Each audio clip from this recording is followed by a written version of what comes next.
Yes, good morning, my dear brother and my dear brothers, rather, and thank you for having me back on your show. All right, then welcome to. I mean, there's a whole lot happening. I mean, it has been an incredible journey for your end and your sector for advocating for both constitutional amendments and electoral reforms through the great work that you guys have done. I mean, let us give us a rundown of your activities so far and the result you guys achieved. Oh, thank you so very much for that opportunity. At Africa's Morning Center, we do believe that whereas leadership is not the only thing that is wrong with Nigeria, because we've discussed some of these extensively on your platform, but then we find that if you want to solve some of the problems within Nigeria, that you have to have credible leadership. And the current electoral regime we have is inimical to citizen-led production, or if you may, of their leaders. That some of the electoral processes, both systems processes, are not in tune. That it empowers citizens to freely elect who they want. And so we found that maybe if you target that electoral system and that you marginally improve it, that it could result in marginal improvement of the quality of leaders that are produced, and that if you have increased the quality of leadership produced, that you could have a better chance of solving some of the issues that we've always talked and complained about. So that was why we set out to include electoral reforms in part of the five broad issues that we are working on. And when the opportunity presented itself, the National Assembly, through the Constitutional Review Committee of the House of Representatives, led by Honorable Benjamin Kallo, called for memoranda from the public. They asked the public to send memoranda, including whatever they want to include in part of the constitutional review conversations that has kickstarted. And we saw it and we said, out of all the possible issues we could write about, can we focus on the elections? And which is what we did. So we went through the 320 sections of Nigeria's constitution. And then from the 320 sections, we found that there are 65 sections that either directly or indirectly regulate the conduct of elections in Nigeria. And then we looked at those 65 sections. We sat on them. We said, okay, what is the intent of the writers of this constitution? What did they want to achieve with this clause, with this phrase, with this line? What did they want to achieve? And we found, clauses that maybe if you tweak them a little bit, that we could get better results.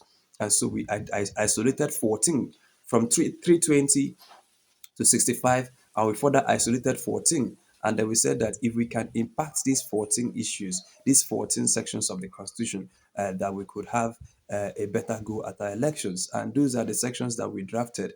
We divided them into five groups because, as you would know, the committee is going to be laden with a lot of activities, a lot of people sending in their reports. And we said, okay, let's make it easier for them. Let us break down, not just having ideas on what should be done on these 14 sections, but putting it in core legislative language. And so that's what we did, that we broke it down to core legislative language, that the only thing the lawmakers are expected to do now is to copy and paste our recommendations and then begin to debate on them.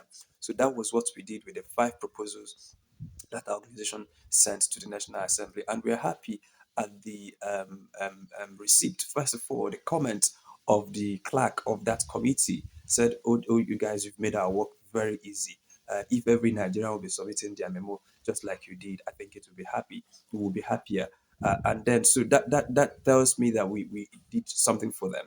But then the work has not stopped. The work of now convincing the House to onboard it as what they will discuss and to begin to discuss it until you pass it through the whole legislative gamut before it becomes a law. So those are we have also rolled our sleeves to do that work. And then I'm happy to talk about specific details if you invite me to do so. Wow, interesting.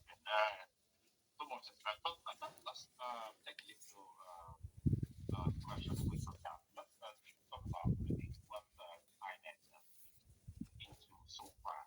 I mean, the former INEC chairman, Atahiru Jega, now suggested the necessity of electoral reforms, which are compelling. That said, some of them are hand with experience in office from 2025. Jega advanced for a stronger legislation to unbundle INEC for efficiency and also to ban false committed by politicians and also review overwhelming powers president to appoint INEC functionaries. I mean, what is your take on all of this? First, about the INEC, then cross-party, and also the powers of the president to INEC functionaries. What do you think about this? So let me start from the last one, which is the powers of the president to appoint. And this is a question that I've kept on my mind for nearly 11 months and I've not found answers to it. So the question I'll ask is this, and I ask myself is this, which is what I ask the public. In a constitutional democracy, if you remove the powers to appoint from the president, who do you give it to? And so we came up with a lot of scenarios. Okay, let's assume we give it to the judiciary to appoint. Which judiciary? This NJC, this Supreme Court? It is this NJC that appoints the wives of governors into judicial positions. It is this same NJC that appoints their cousins, as you would have seen, into positions. It is this same Supreme Court that decides on the outcome of the. And we're already complaining that the judiciary is playing too much of a role in Nigeria's electoral space. And then we want now to give them more powers. That's a question there. If we prefer that, I want you to see the downturn too. Then you now talk about the senators or the legislative house. Let the senators appoint. All right. And then this is the same senators that award themselves jumbo packages. This is the same lawmakers that have always complained that they, for instance, are out of sync with, for instance, public yearnings, that they can sometimes decide to buy vehicles for them when people have other priorities. And so you have issues around the legislative appointment. Then if you say let the citizens directly appoint their INEC chair, so which means that we will have to conduct elections for citizens to elect INEC chairman, who then in turn elects and the presidents or the lawmakers. So you see that there is a conundrum here. And I think that the one many people are most comfortable with is that of judiciary making recommendation and then the Senate appointing or confirming recommendations from NJC. But the judicial reforms must precede that. If you don't reform the judiciary and you give them extra powers to further influence Nigeria's electoral space, I mean, close your eyes for a minute and see how it pans out. So, for now, in my own view, this is my own view.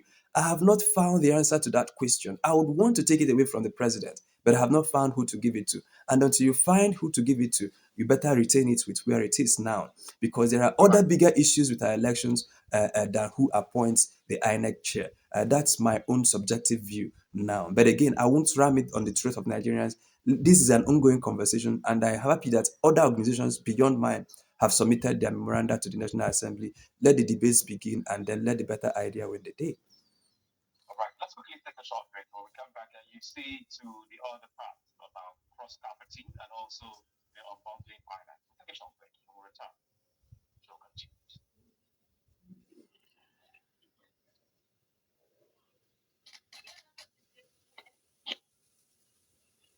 All right, so that's our partners taking a commercial break to, of course, for the factorials. They were discussing the electoral reform. I'm happy that they have fired the first question talking about recommendations from others, and I've given my 2 cents on what I think about that and why I have not. You see, we have to give these thoughts, this particular issue, more thoughts so that we don't jump from frying pan to fire. We're already thinking of how do we rescue our electoral system from the grip of the Supreme Court, from the grip of judiciary, who now, for instance, many Nigerians now think that it's no longer Nigerians that elect their leaders, that is the Supreme Court or the appeal court that elects our leaders. And it's quite problematic. Now, if we give them the additional role of appointing a neck chair who will now supervise over an election that they will now take the final decision on, that's too much powers. And I feel that without addressing the corruption within the judiciary, if you give them more powers, it's not going to turn out better than when the president was appointed. But again, like I said in the conversation, we will be happy to see what others think about the issue. 2.7 FM. Yes, in case you're just tuning in, we've got a bit, but then we're talking about the electoral reforms in Nigeria. I was saying the journey so far. How is it been? We have an executive director of Africa's only Center for Public Policy and Good Governance, Chima Christian. All right, Chima, you know. Yes, I am.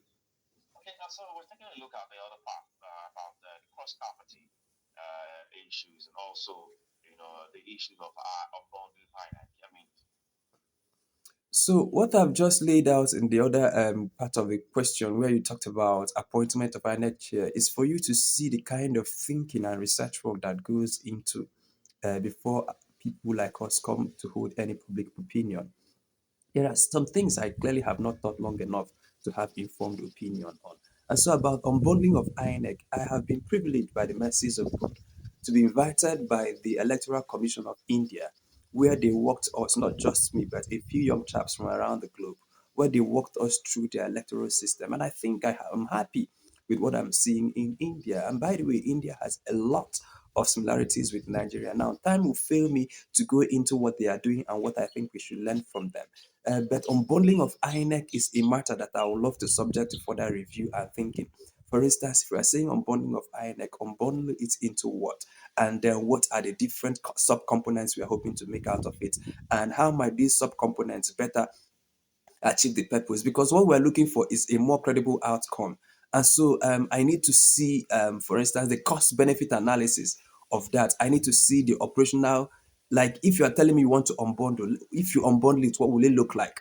And then now that you have unbundled it, does it mean that the votes of Nigerians will be more respected? Because that's the goal. The goal is for you to respect the votes of Nigerians.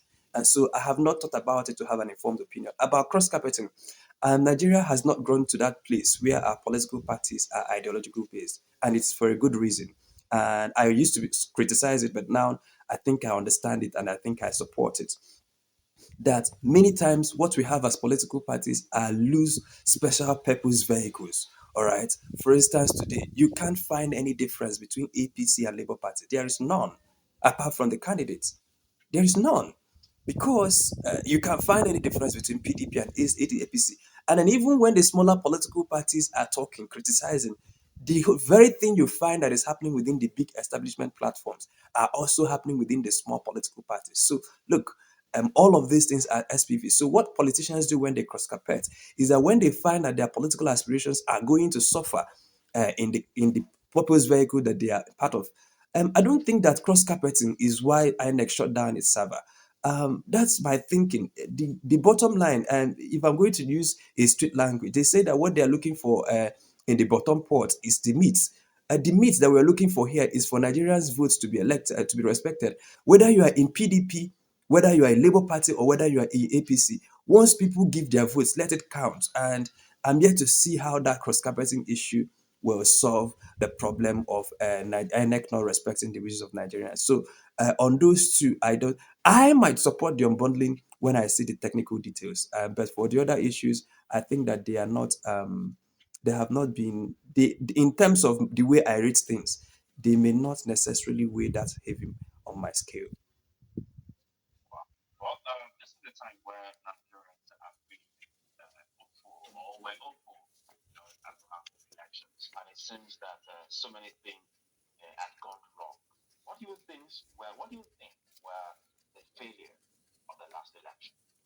Well, a lot of them, and if you had followed our work, because we didn't just show up. If you had followed the work we did pre-election, you will see that we were indeed warning. And in fact, that's the little national attention that we're getting today of the strength of the work we did pre-elections, because we told Nigerians the elections will be compromised. This is how it will be compromised, and it played out the same way we presented because we went into analytical survey and then study of what the systems were. First of all, what Nigerians are experiencing is what I can call they are using us as lab animals, all right? INEC goes into their coven and they manufacture a device. They can call it Who are the INEC or politicians? INEC in this case, which are enabled by politicians. So let's stay on INEC. So INEC has a blanket power to go into wherever they go to and they manufacture devices. They can call it smart card readers, they can call it ABIs, IRF, whatever system. But then the problem with these systems is that I'm happy with the gradual migration to tech, and that's what we are all for. But then what you see now is that those tech enabled components of the elections are not subjected to independent review and audits. So I hope you know that audit of tech systems is different from PR of tech systems. So INEC come out and say, oh, we have acquired smart card reader and it is the best thing since fried rice. But because you didn't subject it to peer review and audits, Nobody knows the fault lines of that until you go to elections and you will then see, oh, wait a minute, incident forms are the undoing of card readers.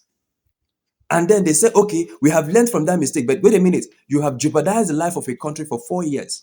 And then you go again and manufacture what you call ABIS. And you tell Nigerians, oh, we now have ABIS, and these are the advertised competencies of this device. But nobody sits down to check all these claims INEC is making about all these devices. We believe you, but we have not verified it. And so what we called for was independent multi-stakeholder audit of all of those systems. And where those systems were not audited, they were bound to fail or bound to work the way INEC wanted it to work. So yeah, there were slight issues with the laws, but many of the issues were operational issues. And that is where I fought Nigerians and the leadership of the opposition political parties for not standing up and insisting. And that's also part of our recommendations now, that INEC can no longer develop its guideline except in strict consultation with political parties. INEC can no longer go and say, oh, we have a manufactured ABIS. No, if you have manufactured ABIS, all the components, all the 18 registered political parties should come and see how this ABIS works and see. If you say that it cannot be hacked, let us bring our hackers to try to hack it. If you can say that the server cannot be shut down, let us see. If you say that the voter register, for instance, is clean, let us see. If you say that, for instance, the ABIS cannot be tampered with, let us see. So not making promises and then Nigerians seeing that these are empty promises, but people actually verifying. So those are some of the things we want to see, and those form part of the recommendations that we made to the National Assembly to say that, look, INEC has been given blanket approval to run our elections. For instance, if you look at Section 77 of the Constitution, it says that, okay, not 77, 78. 78 says that the registration of voters and conduct of elections shall be subject to the direction and supervision of the Independent National Electoral Commission. That's it. So how this will be done was not specified. And that was why we now inserted clauses there. For instance, we said that it is good that if you've given INEC powers to conduct elections, you must give them parameters within which they must conduct those elections. So that was why we now said that it would be good if you insert clauses like subsection 2, the conduct of elections by INEC shall comply with the following principles: freedom of citizens to exercise their franchise in any part of Nigeria without discrimination or fear of intimidation. At least with what happened in Lagos and in other parts of Nigeria, this has become imperative. Then, freedom, fair representations of persons with disability, making access easier for them to access voting materials. Free and fair elections, which are won free from violence, intimidation, improper influence, or corruption. Accurate representation of the voting decisions of the public, conducted by a truly independent body, transparent, administered in an impartial, neutral, efficient, accountable manner, and conducted, one, pay attention to this, conducted in accordance with the Electoral Act and with election guidelines as may be issued by the Independent National Electoral Commission. Why is this important? Because the last election, especially if you watch the litigation, that INEC tend to see their guideline as a mere recommendation. We have now dragged up that guideline and mentioned it directly in the Constitution as proposed, so that the Constitution and the guideline and the Electoral Act becomes operational document that INEC can no longer discontinue or distance themselves from it. So the guideline is not a mere recommendation. The guideline is a law, and if a recommendation is passed into law, it will become outrightly unlawful to discard any component of the guideline in the conduct of elections, including the ones that talk about the transmission of results, the display of IRF, and all of those things. You know, all of the things, the guideline and the electoral act. So what we've done now is to give them more impetus in that. There are other recommendations, but then I'll allow you to continue with your line of questioning. Wow, interesting. I mean, this is also a eye opener, on this electoral matters. But then, I mean, talking about the constitution, why do you insist that we need willing precedent to review the 1999 constitution? Does the parliament marshal this all by themselves? No, no, no. The constitution, first of all, electoral, not, let's move away from electoral. Let's go to the question you asked. Parliamentary system is a collegiate system. By collegiate, I mean that, for instance, if you're a governor, you can decide, I want to build this road, and you get the necessary approvals and get build the road. In parliament, you have to convince your colleagues. And in a parliament like the House of Representatives, where you have 360, sometimes you need simple majority. and that simple majority may be 161 votes, maybe 360 is 130 votes, 131 votes. Sometimes you need two-thirds majority. So not only do you have ideas, you have to rally around your colleagues to support those ideas.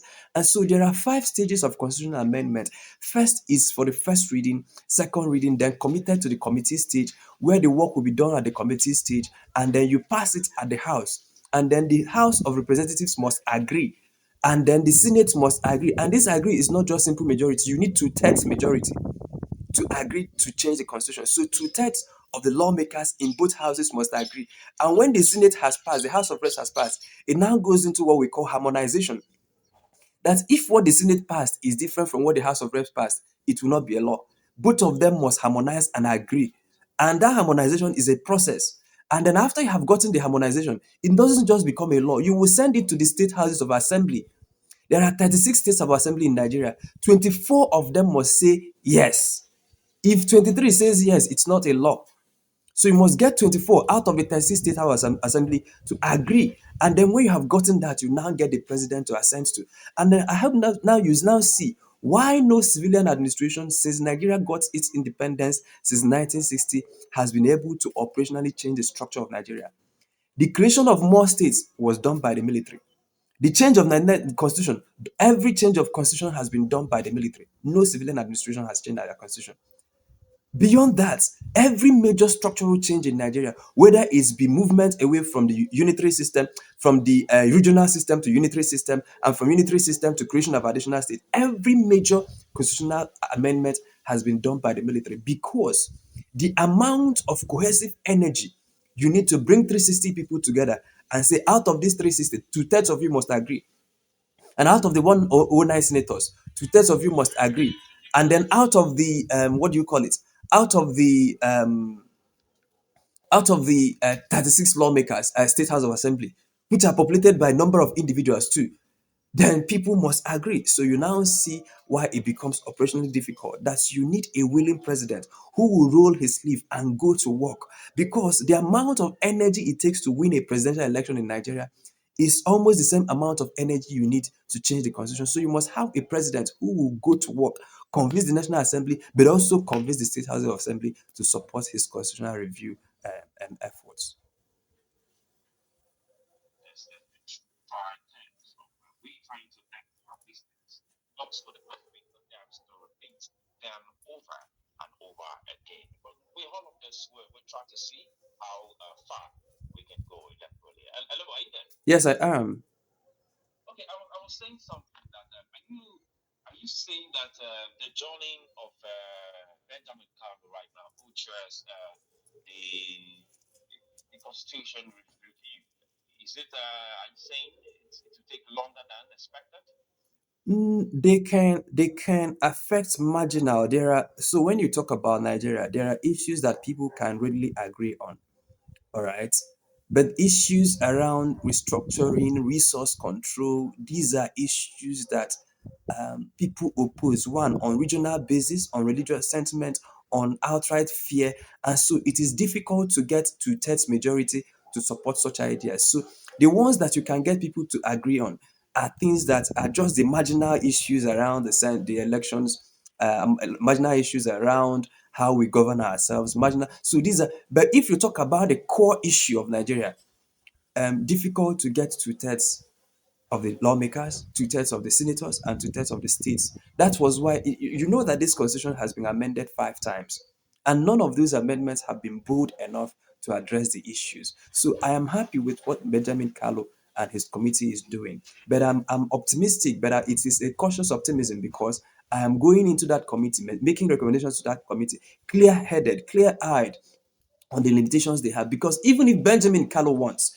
even if Akpabio wants, even if the House of Representatives Speaker wants, you have to convince others. And when they have done that at their level, you have to convince the state House of Assembly, which are controlled by the state governors, as you would know. So not only will you make laws at that level, you need to come down to the state level to start lobbying the governors. And then no single lawmaker can do this on their own. But then the president has the convening power, that if he wants, he can say to this state House of Assembly, for instance, if you support this law, I can build this road. If you do this, I can do that. These are lobbying. It's lawful in any legislative or democratic process. So it is the president that has the convening power to tell the governors what they want to hear, to tell the State House of Assembly what they want to hear, to convince them to support his views. And if you don't have that willing president, and I have not seen one that genuinely wants to change Nigeria's constitution. The closest we got was Jonathan, who convened confab, but then could not see it through. But then, since then, I've not seen Obasanjo was not particularly interested in changing Nigeria's constitution, except, of course, for the controversial third term thing that was floated then. Then, then Yeradua was not interested in the constitution. Jonathan, like I mentioned, was a little bit. Buhari did not even care, and then Tinubu has set up, but constitution is not part of his headaches. So until you have that president who wants to change the constitution, you can make slight marginal changes, but the elephant in the room will remain in the room. Right, that's a beautiful line to end us. Let's get your comment and your contribution on the show. Yes, we're taking a look at the electoral reforms in Nigeria. Joining so far 0802 978 8003 0802 978 8003 or 0705 890 4927 0705 890 4927. All right, then. I'm your job. All right, Chima, just before we let you go, you've been providing some very beautiful insights into the work that you do, and Yes. also some of the contributions you've made as regards electoral reforms and, of course, the constitutional amendment processes. Why the focus on constitutional amendment is important is because you really cannot make so much progress, as you very well know. Because whatever laws you make, amendments you make in the Electoral Act, the constitution will still come binding on those laws. They'll tell you that is the supreme law that governs whatever it is that you do, regardless of the regulations or the rules that you make. Yes. Now, you talked about the fact that sometimes lawmakers or whoever is proposing a change in any law or act will have to lobby certain sections of the country and all of that. And I remember sometime last week or 2 weeks ago, you did say that Nigerians are the architects of what they have right now. They are not the victims. Yes. And it means that we did not import our leaders from Europe. We did not import them from North America. They came from amongst us. I mean, Yes. different cycles, different generation. These people come from among us. So our leaders mirror the way that we do things in our society. They are not aliens. Yes. So why do we have this, problem from generation to generation? Because every other time, as we grow up, you think that, okay, maybe this will be the turning point generation. Then 10 years passes, the cycle remains the same. Then we elect some new set of lawmakers, some new set of doctors, some new set of governors, some new president and vice president. Period of 8 years, nothing changes. Then we have hope for the next generation. Then the cycle repeats itself. But why does it seem like some of the problems that we experienced in the 1970s, in the 1980s? Like if you look at newspaper headlines from 1975, you see headlines about fuel queues, about epileptic power supply, about maybe some strike in some university somewhere. And in the year 2024, we still have those issues recurring 30, 35, 40 years later. And we see a reflection of these even in the way that elections are conducted. Why is that so? Well, then what you've painted is a picture, and it's true for America as it's true for Britain. Systems hardly change, men do. All right. And so you have a system, let's call it a culture, that regardless of who is the president, there are limits. Yeah, you can have a better president, a worse president, but then there is a systemic thing. And so systemic issues are difficult to address. But why I always talk about the masses and what the masses can do is, for instance, we're talking about constitutional review. And I would love to see a place where Nigerians are calling on their lawmakers to say, this is what we want you to do.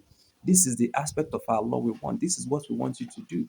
But today, even legislators don't function as legislators, they function as quasi executives. Because if you are a lawmaker and you come back to your village after 4 years and you tell them that you change this law, you change that law, you'll be kicked out of office from someone who shared keke na pepe and frying pans. And so now the lawmakers have divided attention. Are they going to focus their energy on changing the law, which is their primary responsibility? Or are they going to focus on what the masses want them to do, which is paying hospital bills, paying school fees, building small roads and bridges, so that giving people laptops, empowerment? so that they can retain their office. And since individuals are selfish, many times they will love to do what the masses approve. And so if the masses want them to share money during elections, they will share money, believe me. If the masses want them to buy keke napep for them, they will buy. So anytime you can tweak what the masses demand, not to just talk about, but demand and reward. So if we begin to reward lawmakers who change laws, believe me, many of the lawmakers will want to change laws. But if we reward lawmakers who share keke napep, believe me, many of them will be struggling to make money to share. See, I don't want you to believe that we are good people and our lawmakers are bad. I've interacted with many of them. And sometimes you will see the genuine struggle. On any given day, we know what their salaries are. On any given month, they receive requests to the tune of hundreds of millions of people to support. And if you don't support them, they will not vote you again. And since you want to be voted, you will try to do. And so, in the acts, trying to get money from here to support your constituents back home, then the job of a lawmaker it gets falls through the cracks. So again, it is Nigerians that will determine what they want. Again, why do you see Nigerians, young Nigerians, spending their energies on the internet discussing, for instance, whiskey versus the other guy? I don't even know his name. And this is what is troubling Nigerians. This is what they spend their energy on. And that period that they were discussing it is the period that we are discussing change in Nigeria's constitution. But whiskey versus the other person makes more sense to them. And so, if that is what they are focused on, well, that generation is lost. And so, we are now expecting, for instance, 1991 did a great damage to our parents' generation. They did not recover from that election annulment. Is it 93 rather? The Abiola annulment. And so, once that Yes. annulment happened, many of our parents did not vote again. Some of them have not voted till this period. And they checked out of the political system. But wait a minute, you have a political system that derives from the activism of the masses, but those masses feel defeated. So the political class will do what they want to do. And again, our generation is about to suffer that same defeat because many of us, after 2023, are beginning to talk in ways that suggest that we have also given up. And if this generation keeps up, then we'll have to wait for our children. And if our children don't fight and win their battles, then our grandchildren. Have you seen it now? That's why it's important for us to do all that we can to make sure that this generation, even if we don't solve all the problems, but at least that we make the journey much more easier for our children to solve. Now, Chima, I know that we have to wrap up now. So, but I know that you gave a speech somewhere about the Nigerian identity. We hear this talk about wanting a detribalized Nigerian, and some people wanting some Nigerians to put their ethnic identities away to form a Nigerian identity. Of course, we can't take all of that today. So, of course, I reach out to you. So let's work out the time next week so we can discuss this. I know you have a whole lot to say. Thank you so much. Yes, the issue of identity is a whole topic to unpack. I'm willing to have this conversation, God willing. All right. Thank you so much very much. That was Chima Christian, the Executive Director of Precursor. So we just wrapped up the interview. Like I was saying, I didn't get a chance to discuss further in details what it is we propose. But this is let me just do it before we wrap up on this live. So we attended section 77 of the constitution and we said that we want in section 77 to be struck out a particular phrase residing in Nigeria. So the law says that everybody who will vote and who will obtain their permanent voters card must reside in Nigeria. And that has been the greatest inhibition to diaspora voting. So we're now sending an amendment that we want to have that residing in Nigeria struck out. And if you can strike it out, then the constitution now allows for us to further develop modalities for diaspora voting. Why is diaspora voting important? You can't compromise their votes with 2,000 naira because many of them are in a place where they have seen better systems, where they have seen that there are systems that can work. Some of them are better educated, not all of them, but some of them are better educated. And so it is much more difficult to manipulate their votes. It is much more difficult to harass them. It is much more difficult to brainwash them. And not that they are not subject to all of these manipulations, but we find that that quality of segment of Nigeria can give you that buffer you need. And I'm thinking that if you do your arithmetic well and you provide the infrastructure and logistics, you could get between 3 to 4 million diaspora votes. And 3 to 4 million diaspora votes can become a swing vote for any election in Nigeria. And so that's why we're hitting hard on the ability of diasporas to contribute because they contribute money. They contribute a lot to the development of Nigeria. Why can't we give them that right to vote? Even Senegal, many of the African countries allow their citizens in diaspora to vote. So That's why we targeted Section 77 of the Constitution. If you now go to Section 78, we're now including sub 3 to say that the Independent National Electoral Commission, in exercising the powers conferred to it by subsection 1 of this Constitution, shall provide for the progressive registration of all eligible citizens who provide themselves for voter registration and for the progressive realization of their rights to vote. So this time of I went to register, INEC didn't allow me to register. We are now making it a constitutional issue for INEC to take the pains to register every eligible Nigerian who present themselves to register. And when we now come to the Electoral Act, we may now decide to further distill it down to making that registration progress process a progressive process so that if you turn 18 or you lose your card or you relocate, you can just apply online and get these things done. And then subsection 4 of 78 that the Independent National Electoral Commissions shall make adequate provisions to register and capture the votes of all eligible Nigerians who may not be in Nigeria at the time of voter registration exercise and during the elections. So this is now making it lawful for INEC to, whether they are doing it through our embassies or through others, that will be spelled out in the Electoral Act and in the guideline. But now the Constitution is clear that this should be done. We also targeted Section 66, 107, 137, and 132, which talked about qualifications because there are some egregious crimes that when you commit, you should not be qualified to run for office. But the problem now is that those crimes, the law, for instance, says that you must commit those crimes in Nigeria. And we're saying that if you have been by Section 66, 107, 137, and then 182, which is talking about Senate, governors, president, that if you commit any of those crimes, for instance, if you're under the sentence imposed on you by any competent court of law or tribunal in Nigeria, now that is what the law says in Nigeria. So if you are a criminal and you have been adjudged to be a criminal in the United States, you can come to Nigeria and use those criminal proceeds to run for elections. But what we're now saying is that that law should include or any other country so that if you are convicted in Egypt, you can't run for elections here. If you are convicted as a drug criminal in US, you can't run for office here. So those are the second things we did with the second one. Then we're now proposing also to alter sections 156 and 160 of the Constitution. So 156, we wanted to insert and shall remain so disqualified on the account of his partisanship until a period of 10 years has elapsed since he ceased to be a member of a political party. So the law on INEC says anybody who is a member of a political party is not qualified to be appointed into INEC. But that law has a weakness.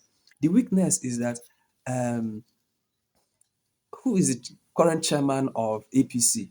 For instance, the current chairman of APC, if the president wants to appoint him INEC chairman, all he needs to do is to resign his membership of APC today. And tomorrow he says, I'm not a member of a political party. This is my resignation letter.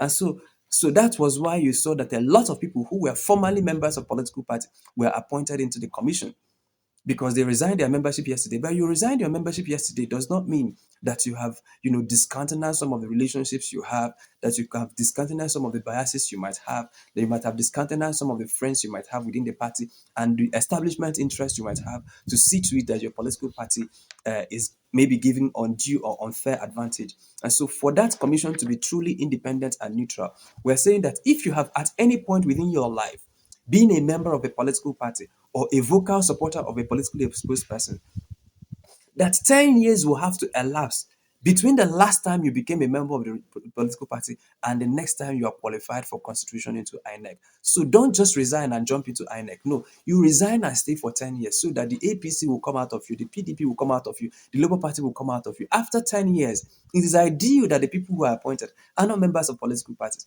But if you have been a member of political party, if you resign, stay for 10 years. Between that 10 years, some of your friends, your loyalties, and those are some of the things we're looking at. And then section 160 says we're now trying to insert section 160. We're trying to insert a new clause, and that such rules or regulation of its procedure shall be in consultation with the leadership of duly registered political parties. So section 160 is where INEC derives the power to come up with its guidelines. It is where INEC derives the power to get ABIS, to get IRF, to get, to use anything because the law says that they shall make their own laws that guide their activities. And so we're now saying that such rules or regulation must be in consultation so that if you're designing ABIS You design habits with the political parties along.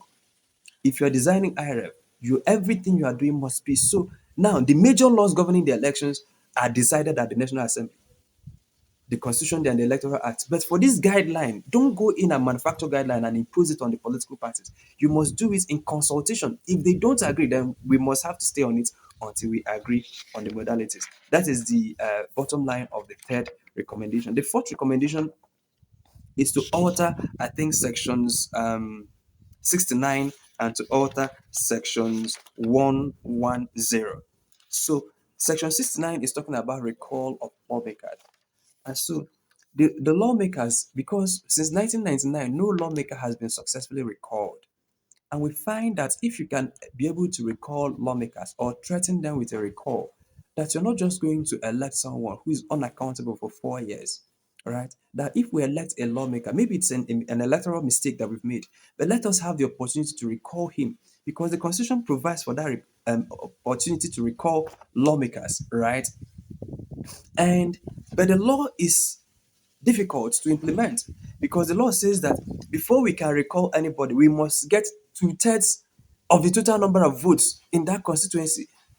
But wait a minute, we don't even get two-thirds of the people to show up to vote, let alone collect their recollection signatures to move away or to pull back signatures. So we're now saying that amended section 69 should read that there is presented to the chairman of the INEC a petition in that behalf signed by more than one half of, now instead of one half of persons registered to vote, we are now using one half of total number of valid votes cast during the last election. So if you got to the election, to the Senate with 10,000 votes, the only thing we need to pull you back is 5,000 signatures. Now, in this particular person's constituency, there may be 50,000 registered voters, but many of them are dead, many of them are multiple registrants, many of them have traveled, relocated, or all of those things, lost their PVCs and all of those things. And now, the last election that produced this senator, there was just 10,000 voters. 10,000, not 10,000 votes that he got. The votes he got and the votes of all the other political parties got is 10,000. And so we're now saying that we should have at least 5,000 signatures to pull you back. We don't have to have 25,000 votes because even the elections that produced you, we didn't get up to 25,000 votes. Why do we need to produce 25,000 signatures to pull you back? So that is the essence of Section 69, to say that we are deleting the clause, persons registered to vote in that particular constituency, to read total number of votes cast during the last election. All right. Then we now all inserted section B to define what we mean by last election. So we now said, unless the context otherwise requires, last elections, as is referred to in section B of this section, in subsection B of this section, means the particular election in that member's constituency from which that member derives the current mandate to represent his constituency in the Senate or House of Representatives, as the case may be. And those are what contained. Then we now finally propose to alter sections 221 and sections 225. Sorry about this, I'm outside and then the house fly. So the proposal to alter section what? 221 and the 225 of the 1999 Constitution. So what we wanted to achieve with this is that many people don't know this, but the laws governing canvassing of votes in Nigeria is a little bit draconian. Do you know that per Nigeria's constitution, support groups are unlawful? We are this support, it is unlawful because the law clearly states that no association, go to section 221, no association other than a political party shall canvass for votes for any candidate at any election or contribute to the funds of any particular political party or to the election expenses of any candidate at any election. So no support group can canvass for votes and can contribute money. This is your law, section 221. And because we have seen the increasing weaknesses of political parties, we are projecting that the elections of 2027 will be governed or will be propelled by the activities of individuals and people in their clusters in support groups. And now we're now removing this impediment because, yes, this law is not being implemented. But if you leave it there, someone might want to implement it and outlaw outrightly the activities of support groups, ban their accounts, close up their accounts, shut them down completely. And so we're now saying that this electoral space has to be opened up to include now amended section 221 we are recommending should include no other association other than a political party, interest group by whatever name called, support group or campaign council appointed by the political party or by the candidates shall now canvass for votes. So that any interest group can canvass for the votes or can raise money. Today, even if, for instance, I'm a member of association of my townspeople living in Lagos, and I'm running for office, the law says that that's my association of town union people living in Lagos cannot contribute money for me. Yes, that's what the law says. That if I'm a member of a particular movement, for instance, that is not a political party, for instance, supporters of good governance, that supporters of good governance cannot contribute money for my elections. If we say we are so and so person support group, that it's unlawful for you to canvass for votes or to provide election resources. And so we are now striking it down by this amendment, suggesting that it should be struck down so that the space is. We know that support groups operate, but they operate by our laws illegally and it has not been enforced. But we don't want to wake up in 2027 and have a president say, go after all the support groups and clamp them down, shut their accounts. Just one letter to the CBN and all the accounts will be shut down. And we don't want that. That's why we're focusing on altering Section 221. And then we're also interested in altering Section 225. So, Section 225 prohibits anybody running for office in Nigeria from receiving even one penny from anybody outside of Nigeria. So if my wife is living in the UK, for instance, and I am living in Nigeria and I want to run for office, my wife in the UK cannot lawfully send me money. That's how bad it is. So support groups cannot send money. People in the diaspora cannot send. It is unlawful by our law. And so we're now trying to look at Section 225 and we're now trying to tell them under subsection 3B of 225, insert a new clause, except those donated to it by citizens of Nigeria in the diaspora. So it now reads, nobody is entitled to retain any fund or assets remitted or sent to it from outside Nigeria, except those donated to it by citizens. I understand why they don't want foreign donations so that foreigners don't have impact on our elections. But because Nigerians live in the diaspora, they should be able to donate money to any candidate of their choice without it being unlawful. And where such monies are donated, the law under subsection 4 of 225 says that such money must be given to INEC. And we're now saying, yes, you can give money to INEC if CIA sends money to any politician. If groups, amorphous groups you don't know, sends money to any politician, of course it is suspicious because they are trying to undermine the electoral integrity of the Nigeria. But then, if lawful citizens of Nigeria sends money to political parties or to candidates, they are not by law required to give that money to INEC. So these are some of the recommendations we've made, and we are continuing with the lobbying process because it's not just enough to make recommendations, right? It's not just enough. We must find the energy to continue to discuss this on all the platforms, social media, traditional media, to lobby. For instance, since this, I have had meetings with several lawmakers, trying to make them understand what we mean by this, trying to get them to adopt this, trying to get them to support this, try to so those meetings are going to continue, and those meetings may not happen in the public glare. I may not even post pictures. I don't even take pictures of my meetings with them, let alone posting those pictures. But then these works are ongoing and we solicit your support. Find ways, our account numbers are attached. Find ways to support some of the work we are doing. Find ways to donate to what we are doing because now that we have finished with the constitution, when we rest a little bit, we go again at the Electoral Act. And once we finish with the Electoral Act, we go into the election guideline. Those are the three series of laws governing elections in Nigeria. And if we don't amend these three, 2027 will be very difficult for us to achieve. But I believe that we can do meaningful impact in 2027. I can even take Nigeria in 2027, but we must find the grit, the tenacity to put in the work required to redesign the ecosystem a little bit so that it can cater to the governance needs and yearnings and aspirations of ordinary Nigerians. My name is Chima Christian. By the mercies of God, I'm the Executive Director of Africa's Morning Center for Public Policy and Good Governance. Africa's Morning is at hand.